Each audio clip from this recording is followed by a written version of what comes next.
નમસ્કાર દર્શક મિત્રો, ટીવી 17 પર આપનું સ્વાગત છે। કરીશું નજર આજના સમાચાર પર।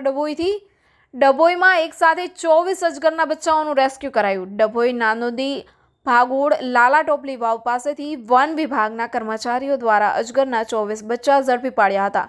અધિકારીએ જણાવ્યું હતું કે ચોમાસા દરમિયાન અજગર પોતાના બચ્ચાઓને જન્મ આપતું હોય છે। ડભોઈ નાંદોદી ભાગોળ પાસે આવેલા નર્મદા કેનાલ નજીક લાલા ટોપલીની વાવ પાસેથી ડભોઈ વન વિભાગના અધિકારીઓએ 24 બચ્ચાઓનું રેસ્ક્યુ કરીને તેઓને બચાવી લીધા હતા।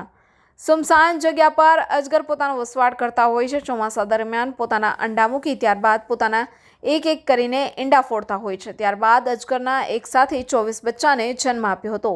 ડભોઈ વન વિભાગના જાણ થતાં ડભોઈ વન વિભાગ 2 કલાકની જહેમત બાદ બચ્ચાઓને સહી સલામત બહાર કાઢી લેવામાં આવ્યા હતા। 24 અજગરના બચ્ચાઓને વન વિભાગ કચેરીએ લાવવામાં આવ્યા હતા। વન વિભાગના અધિકારીઓ દ્વારા તેને સહી સલામત જગ્યાએ છોડી મૂકવામાં આવશે